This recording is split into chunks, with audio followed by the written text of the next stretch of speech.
I think of that day as if it happened only yesterday. It was the moment when my universe took a definite form.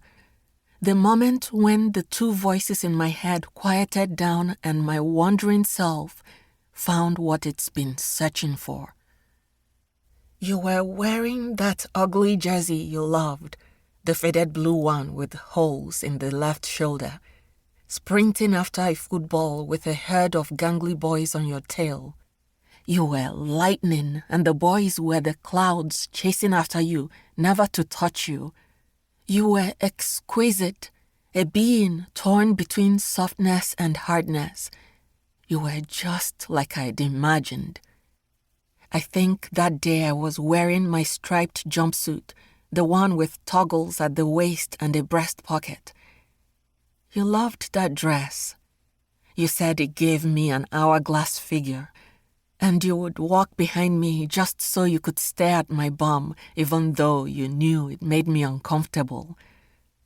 You had a playful spirit, Fati. I hope life hasn't stolen that from you. The dress is frayed now, just like that blue jersey, but I've kept it.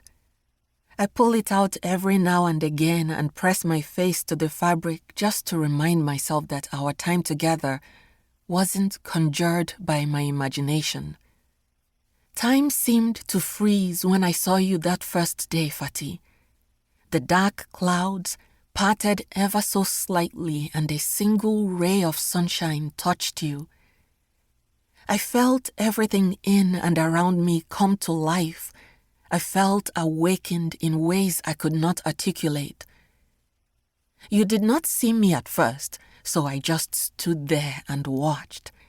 Your team, grim-faced, every single one of you, was huddled in defense next to the bamboo goalpost, which was stuck deep into the ground and missing a net. You were so focused, as if your next breath depended on keeping the ball from going through the goal frame. And even though you were the only female on the court, you seemed unperturbed, utterly at ease with your surroundings. I admired that about you, the way you asserted yourself like the entire world was yours for the taking, regardless of what other people thought.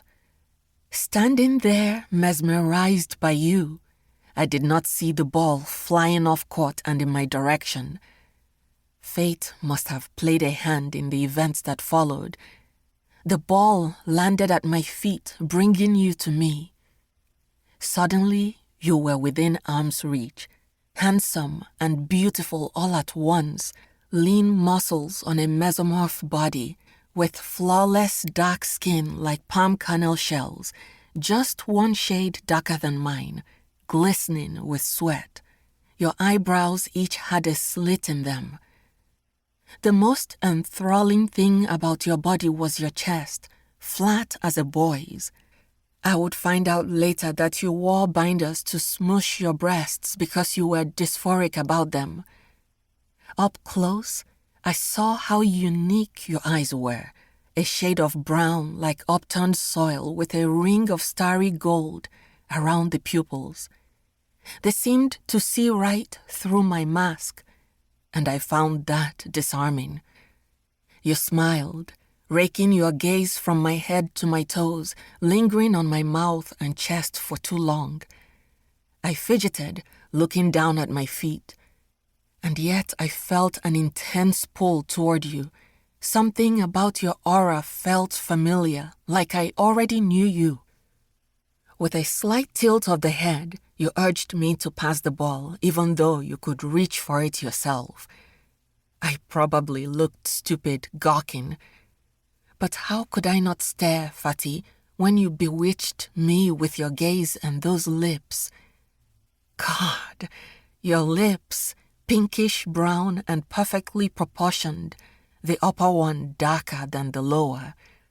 They curved upward in an asymmetrical line when you smiled, and then the dimples on both cheeks would deepen. I learned in time that your lips were as sinful in action as they were to look at. I tried to get my foot to move, to pass the ball, but they wouldn't budge.